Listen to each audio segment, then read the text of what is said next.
ఒక పెద్ద రాజ్యంలో వీరప్రతాప్ సింహాసనం అధిష్ఠించి రాజుగా ఉండేవాడు.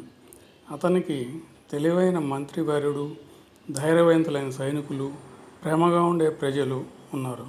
కానీ ఆ రాజ్యానికి ఒక సమస్య ఉండేది. అరణ్యంలో నివసిస్తున్న ఒక అల్లరి గజరాజు తరచూ గ్రామంలోకి వచ్చి పంటలను నాశనం చేస్తుంది.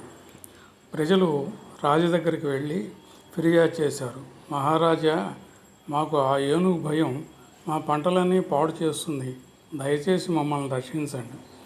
రాజు వెంటనే తన సైన్యాన్ని పంపించాడు. కానీ గజరాజు ఎంతో శక్తివంతమై వారిని తరిమివేసింది. అప్పుడు రాజు మంత్రివర్యుని పిలిచాడు.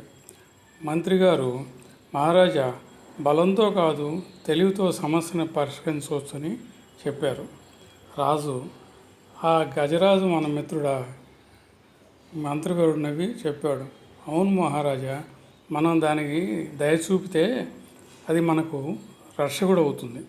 అప్పుడు మంత్రివర్యుడు అడవిలోకి వెళ్ళి గజరాజును గమనించాడు. ఆ ఏనుగు దేహంలో అనేక గాయాలు ఉన్నాయి, కాళ్ళలో ముళ్ళు గుచ్చుకొని బాధపడుతుంది. దాని కోపానికి కారణం అది అని అతను గుర్తించాడు. మంత్రివర్యుడు సైనికులతో కలిసి ఆ గాయాలను మాన్పించాడు, ఆహారం పెట్టించాడు. మొదట్లో ఏనుగు ఆగ్రహంగా ఉండగా తర్వాత మెల్లగా స్నేహం పెరిగింది. కొన్ని రోజులకు గజరాజు పూర్తిగా ఆరోగ్యంగా మారింది. ఇకపై అది రాజ్యానికి శత్రువు కాదు, రక్షకుడిగా మారింది.